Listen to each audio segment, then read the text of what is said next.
Good afternoon and welcome to today's Downing Street press conference. I'm joined by Chief Scientific Advisor Sir Patrick Vallance and Chief Medical Officer Professor Chris Whitty. Before we get on to the detail, can I first give an update on the condition of the Prime Minister? I know a lot of people will be concerned about that. I can tell you he's receiving the very best care from the excellent medical team at St Thomas's Hospital. He remains stable overnight. He's receiving standard oxygen treatment and breathing without any assistance. He's not required any mechanical ventilation or non-invasive respiratory support. He remains in good spirits, and in keeping with usual clinical practice, his progress continues to be monitored closely in critical care, and we'll give further updates on the PM's condition when there are any material developments. And I know that there's been groundswell of messages of support from people here at home, from leaders across the world, and I know that everyone will want to join with me in wishing the Prime Minister a very swift recovery. As you all know, the Prime Minister asked me to deputise for him whilst he recovers, and in line with the Prime Minister's instructions, this morning I chaired the meeting of senior ministers tackling coronavirus, and this afternoon I chaired an update for members of the Cabinet. I think it's probably worth just remembering that, as will be the case for many people up and down the country who know someone at work who's fallen ill with the coronavirus, it comes as a shock to all of us. He's not just the Prime Minister. For all of us in Cabinet, he's not just our boss. He's also a colleague, and he's also our friend. So all of our thoughts and prayers are with the Prime Minister at this time, with Carrie and with his whole family. And I'm confident he'll pull through. Because if there's one thing I know about this Prime Minister, he's a fighter. And he'll be back at the helm, leading us through this crisis in short order. And of course, for us in Cabinet, we know exactly what he wants from us and what he expects from us right now. And following the Cabinet discussion today, I can reassure the Prime Minister, and we can reassure the public, that his team will not blink and we will not flinch from the task at hand at this crucial moment. We will keep all of our focus and all of our resolve with calm determination on delivering the government's plan to defeat the coronavirus. And it's with that objective and with that unity of purpose that the Cabinet turned to business today. We had reports from 4 ministerial groups on the action we're taking across all of the strategic priority areas, including NHS capacity, procurement of ventilators and personal protective equipment, the delivery of public services, including social care, on the economy and our support for both businesses and workers, and of course on the international action we're taking to reinforce our efforts on the home front. As we've explained before, our action plan aims to slow the spread of the virus, so fewer people need hospital treatment at any one time, and that will help us protect the NHS's ability to cope. At every step, we've been following the scientific advice, the medical advice, and we've been very deliberate in the actions that we've taken, so that we take the right steps at the right moment in time. We're increasing our NHS capacity by dramatically expanding the number of beds, key staff, life-saving equipment on the front line, so people have the care they need when they need it most. And as we've consistently said, we're instructing people to stay at home so we can protect the NHS and so that we can save lives. So today I can report that through the government's ongoing monitoring and testing programme, that again, as of today, 213,181 people have now been tested for the coronavirus. 55,242 people have tested positive. The number of people admitted to hospital with coronavirus symptoms now stands at 18,589. And of those who have contracted the virus, 6,159 have, I'm very sorry to say, died. Every death in this pandemic is a tragedy, and our thoughts and our prayers are with their loved ones at what must be an incredibly difficult time. And I think these figures reinforce that the single most important thing that we can all of us do right now in this national effort to defeat the coronavirus is keep on following the government's advice, which is to stay home, protect the NHS and save lives. And I'll now turn to Sir Patrick, who I think will talk us through some of the data. Thank you very much. May I have the first slide, please? It's worth remembering this is a brand new illness. It transmits relatively easily, and in some people, of course, it's severe. It's therefore important that we break the transmission in society. We do not allow this virus to go from household to household, and that's what the social distancing measures are about, trying to slow the rate of transmission. In order to know whether those measures are working, we track a number of things, and here you can see the transport use change, which we've shown before, indicating very substantial reductions in the use of London Underground, the buses, National Rail, and indeed use of all motor vehicles. This and other measures show that the contact between people has reduced dramatically as a result of the social distancing measures that have been put in place. That in turn should lead to a substantial reduction in the transmission of the virus in the community. This, if I can have the next slide please, moves then through into the fewer new cases appearing is the aim, to try and reduce the number of new cases. This shows the number of cases since the 16th of March through to the 7th of April. And what you can see is there is not that big upswing of growth that we talked about at the beginning. There is a fairly steady increase in numbers. It's possible that we're beginning to see the beginning of change in terms of the curve flattening a little bit. We won't know that for sure for a week or so. But what we're not seeing is an acceleration. It's important that we keep these new cases down because, of course, this in turn leads to the number of people going into hospital. And the aim all along is to reduce the number of cases below the capacity for the NHS and to save lives. Can I have the next slide, please? This graph shows the number of hospital admissions in London at the top and then in other areas. You can see again, there's been a steady increase since the 16th of March up until the 7th of April, but there hasn't been the accelerated takeoff. And again, it's possible that we're beginning to see the start of a change where we might see numbers flattening off. We won't be sure about that for a week or so, and we need to keep looking at it. But it does begin to suggest that things might be moving in the right direction in terms of numbers, and it's important that we carry on with the measures we've got in place in order to make sure that this does go in the right direction. The important thing beyond these numbers is what happens in intensive care units, and that we keep the intensive care unit number down as well. And that's another thing which may be moving in the right direction, but I do want to here say a big thank you to everybody in the NHS, the frontline staff who are working so hard to make this work. One other point. As well as looking at numbers, there are clinical trials starting, trying to look at treatments that might make a difference. And as of this afternoon, there are over 1,900 patients in clinical trials across 100 hospitals. That's an important part of how we're going to tackle this. The ICU beds are important, and the next slide, please, shows that the number of ICU beds has been increasing. So this is a graph over time from the 21st of March to the 6th of April, showing an increase in the ICU beds.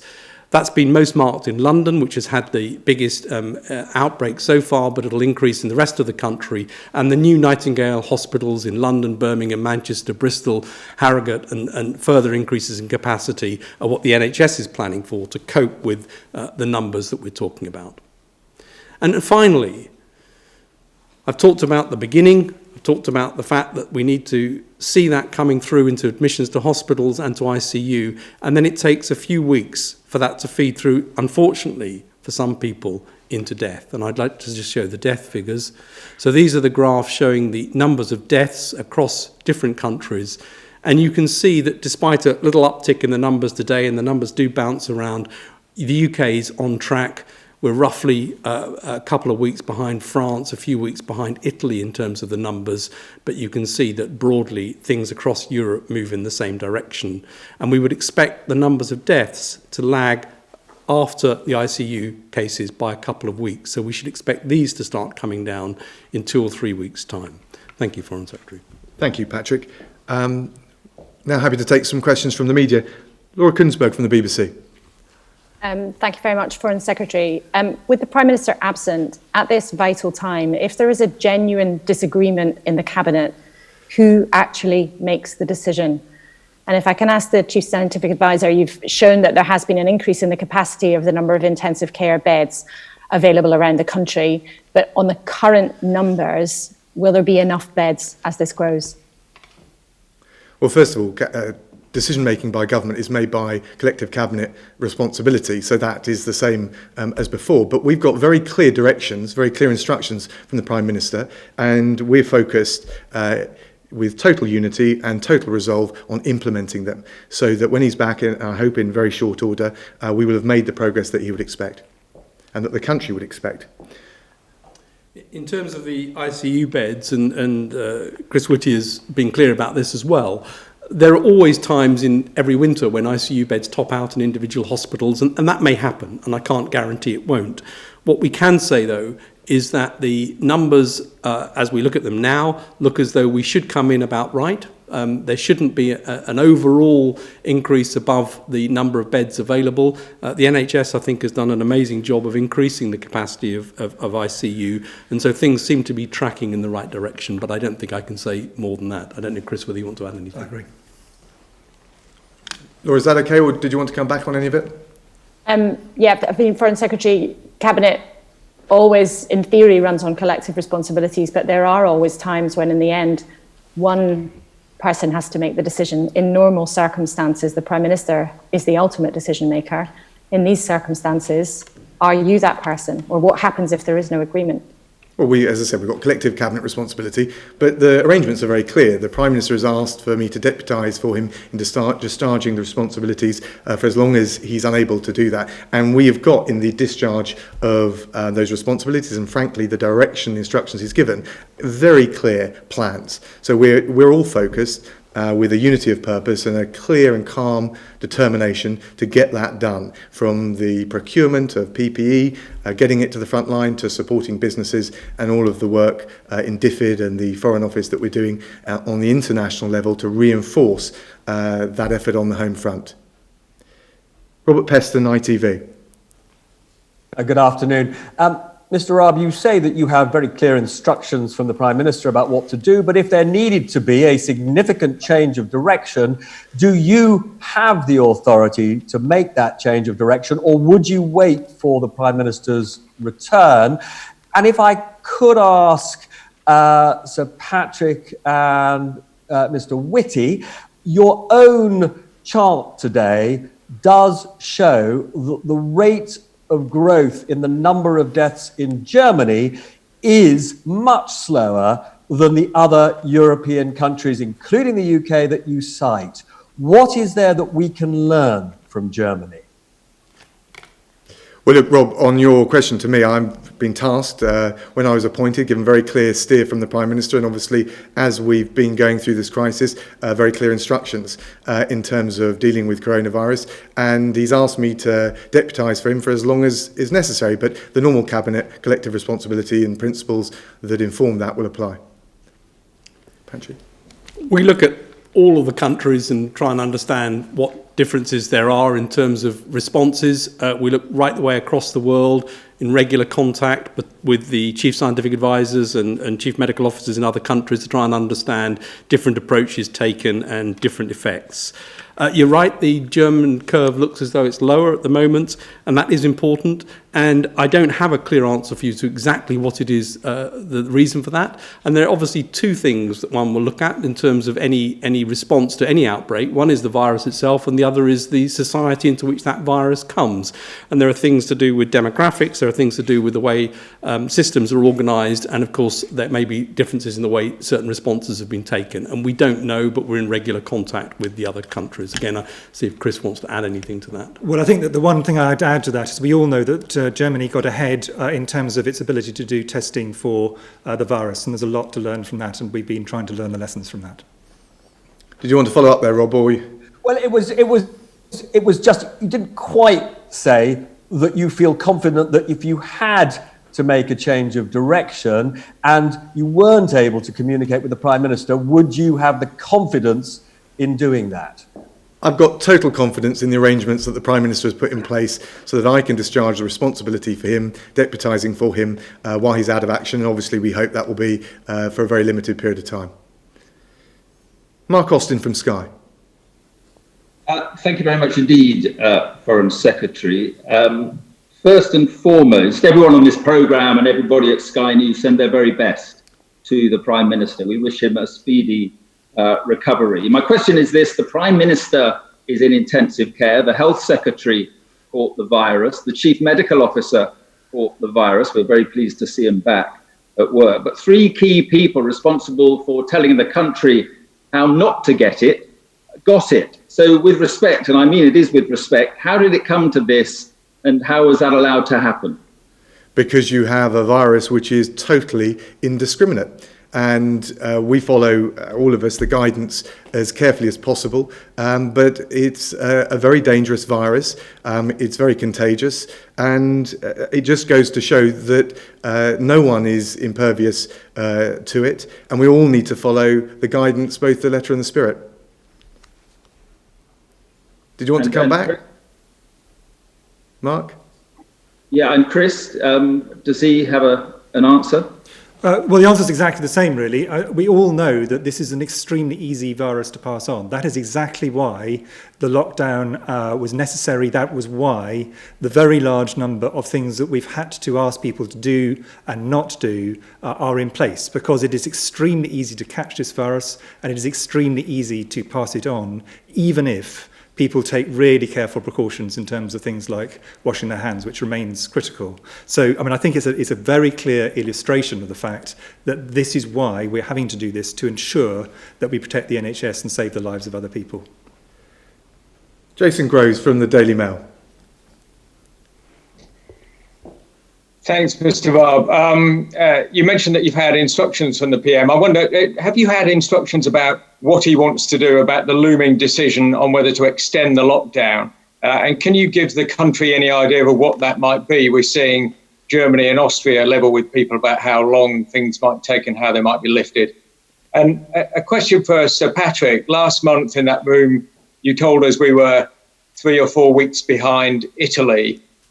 We seem, given the shocking death toll today, to still be getting a similar outcome to Italy. Are there things that we could and should have done, or was this outcome always inevitable? And are there things we can do now to make a difference?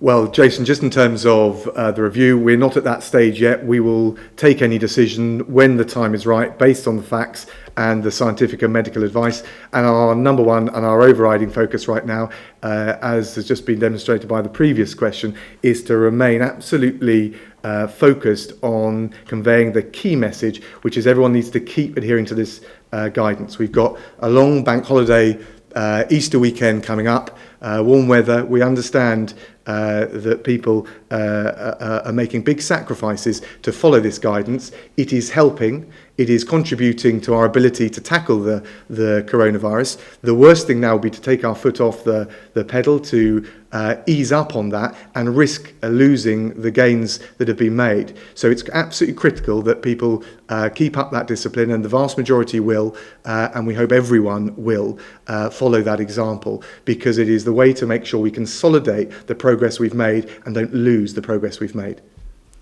Chris, I don't know. It was Patrick. Apologies. Yeah, so this is a pandemic, meaning it's everywhere, and that's why we're seeing it across many different countries and across all populations. And we are probably 3 or 4 weeks behind Italy in terms of the outbreak. It doesn't mean we end up with the same numbers. And of course, it's important that as the ICU capacity has been built up, this idea of keeping the numbers below the ICU capacity, that's absolutely critical. It's also worth just reflecting on the fact that the most important thing we can do is to implement the measures that are in place now to keep this suppressed. That's really, really important. It's what we need to be focused on now. It's how we're going to come out the other side to be able to say that the numbers are under control and we can then move on to the next phase. Did you want to come back, Jason, on any of that? Well, just to clarify, Mr. Barber, it sounds like the instructions you're getting from the PM is that this lockdown is going to have to stay. We are going to have to keep our foot on the pedal for a few more weeks at least. Is that a fair interpretation? No, I think we've been clear all along. We'll be guided by the evidence that are the measures that we've put in place on social distancing, on everything else, the impact that they've had. And once we've got reliable data on that, which will come up in the days ahead, we can consider whether and when and how we want to take any further decisions. But our number one focus right now is to keep the discipline of compliance with those measures, because it will help us make progress. And that's the way we'll get through this crisis and get out the other side as quickly and as effectively as possible. Heather Stewart from The Guardian. Oh, hello there. This is a follow-up to Jason's question to some extent. Were you suggesting there that we won't see a 3-week review of the lockdown measures as we were promised when they were put in place, that we won't see that if the Prime Minister is still in hospital? Will you wait until he's out of hospital to do that? And slightly more broadly, that the modelling that was published on Friday by the London School of Hygiene and Tropical Medicine suggested that measures might have to stay in place for many months, social distancing for many months at least, they said, with periodic lockdowns in order to keep the outbreak within the capacity of the NHS. I wonder whether that seems plausible and whether it's now time to level with people, with kids who are wondering whether they're going to see their friends before the end of the summer term and so on, that this is going to have to go on for months, not weeks. Well, I think we have levelled with everyone from the outset. We've been as transparent as possible in relation to all of the data and all the information. That's why we've got the Chief Scientific Advisor and the Chief Medical Officer here. But the critical thing is to take evidence-based decisions. And so we've said that we will take any review once we've got the evidence that the measures are working and having the kind of impact taking us past the peak, which means that they can be responsibly done. We're not at that stage yet. CMO, do you want to add anything? But the only thing I'd add is really what we said yesterday. I think it's really important that we get to the point that we all are confident that we're beyond the peak. And then at that point start making it clear what combination of things and over what period of time seems a sensible combination to take us through. Because as I said yesterday, there are a large number of different things we need to take into account here in terms of the impact on health, the direct effects of the virus itself, and also the indirect effects on the health service more widely. Heather, do you want to follow up or anything else you want to just in terms of when we might see that review, it depends on when you feel you have enough and relevant enough data. We won't necessarily see a 3-week review. It'll be evidence-based, and so we'll rely on the evidence we get from the impact of the measures that have already been taken. And as Chris said, what we need to do is get beyond the peak when we can responsibly take any further decisions based, as I said, on the evidence that we've got. We've set that position out all along, and we want to follow it because it's the right thing to do. And again, it's the right thing to do to get us effectively and as quickly as possible through the coronavirus challenge. Joe Murphy from the Evening Standard. Mr. Raab, can I join you in wishing the best to the Prime Minister and his recovery? Can you say how the government is doing on course to meet the target of 100,000 tests per day? And as the man who's now in charge, will you ensure personally it's delivered by the end of the month? And Professor Whitty, a lot of people are worried that care homes for the elderly are not getting the same support as other branches of the health and care service. Can you address such worries as whether doctors and nurses will go into homes rather than simply Skype patients, whether there'll be medically qualified professionals going in, and whether you can stop agency nurses or carers rather, from looking after more than one home and then risking spreading? And why are the deaths in care homes not included in the daily tally of figures?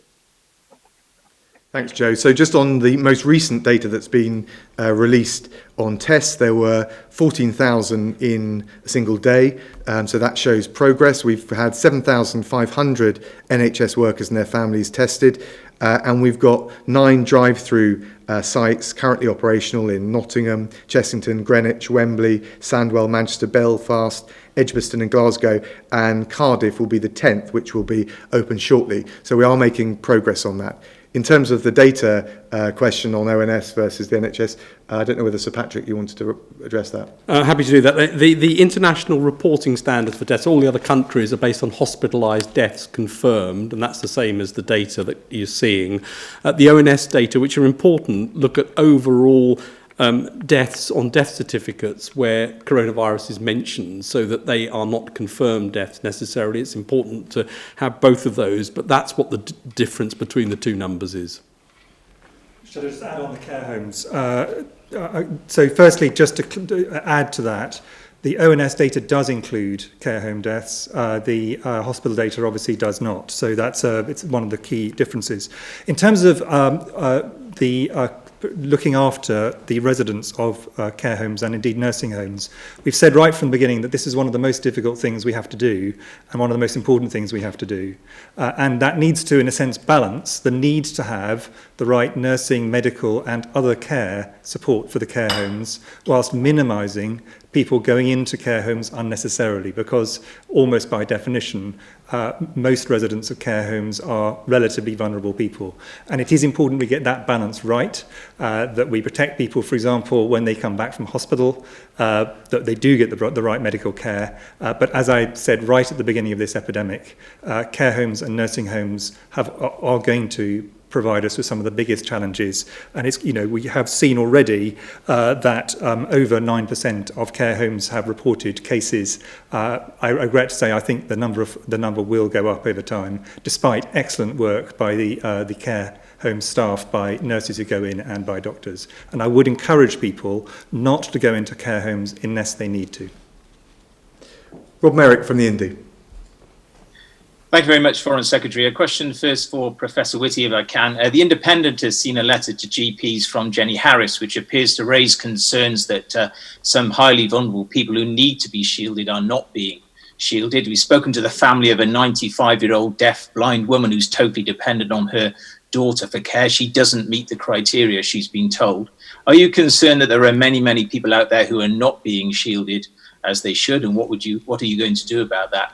And a question, please, for you, Mr. Rob. Returning to Joe's question, the government made a promise to the British people last week that 100,000 daily tests would be carried out by the end of the month. We learned yesterday that the antibody tests won't be ready by that date. So can I just be clear, are you now promising you will carry out 100,000 daily antigen tests, the test for the virus itself, by the end of the month? And if you can't meet that commitment, will somebody carry the can? Well, look, just on that, I think the Health Secretary is very clear on the target, and what I've tried to set out is the progress that we've made. Clearly more work to do, but important that we've made the progress we have so far. Chris? So on shielding, the situation with shielding is there are broadly three groups of people who we've asked to do different things. There's everybody who we really want to stay at home unless they're going out for work, for necessary food and medicine, for medical care, or for exercise. And we've really been very clear about that, because that is the way we protect everybody, including the people who are shielded. Then there's a higher risk group of people who are people on the whole who are over 70 and have pre-existing health conditions, which makes up roughly 16 million people overall. And the recommendations are the same for those, but we really need them to do it for their own protection. It's not just to protect the NHS and to protect wider society, although it helps with that, but it also really helps to protect them. But there's this particularly vulnerable group of around about just under 1.5 million people. The exact numbers are kind of being sorted out at the moment, who we are very keen to have the absolute minimum contact possible for quite a long period of time. And I think what we've been very clear is that there's a group of people who we are able to identify, which is the great majority, who have been identified and written to in a first wave, and there's a second wave of letters going out today from NHS Digital over this week, which is we have identified centrally from their medical records this is necessary.